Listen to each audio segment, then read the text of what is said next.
Hi. ನೀವು ಚಹಾ ಅಥವಾ ಕಾಫಿಯಲ್ಲಿ ಸಕ್ಕರೆಯ ಬದಲು ಬೆಲ್ಲ ಹಾಕಿದರೆ ಅದು ಆರೋಗ್ಯ ಅಂತ ಭಾವಿಸುತ್ತೀರಾ?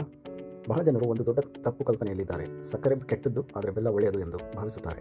ವಿಶೇಷವಾಗಿ ಡಯಾಬಿಟಿಸ್ ಇರುವವರು ಮತ್ತು ವೇಟ್ ಲಾಸ್ ಮಾಡಲು ಪ್ರಯತ್ನಿಸುವವರು ಸಕ್ಕರೆಯ ಬದಲು ಬೆಲ್ಲ ಬಳಸಲು ಆರಂಭಿಸುತ್ತಾರೆ. ಆದರೆ ನಿಜ ಏನು ಗೊತ್ತಾ? ಬೆಲ್ಲ ಮತ್ತು ಸಕ್ಕರೆ ಎರಡೂ, ಮುಖ್ಯವಾಗಿ ಸಕ್ಕರೆಯೇ, ಎರಡೂ ದೇಹದಲ್ಲಿ ಗ್ಲೂಕೋಸ್ ಆಗಿ ಪರಿವರ್ತನೆಗೊಂಡು ಬ್ಲಡ್ ಶುಗರ್ ಹೆಚ್ಚಿಸುತ್ತವೆ. ಹೌದು, ಬೆಲ್ಲದಲ್ಲಿ ಸಕ್ಕರೆಗಿಂತ ಸ್ವಲ್ಪ ಐರನ್, ಪೊಟ್ಯಾಷಿಯಂ ಮತ್ತು ಕೆಲವು ಖನಿಜಾಂಶಗಳು ಇರುತ್ತವೆ. ಆದರೆ ಅವುಗಳ ಪ್ರಮಾಣ ಬಹಳ ಕಡಿಮೆ. ಆ ಪೋಷಕಾಂಶಗಳಿಗಾಗಿ ಬೆಲ್ಲ ತಿನ್ನುವುದು ಸರಿಯಾದ ವಿಧಾನವಲ್ಲ.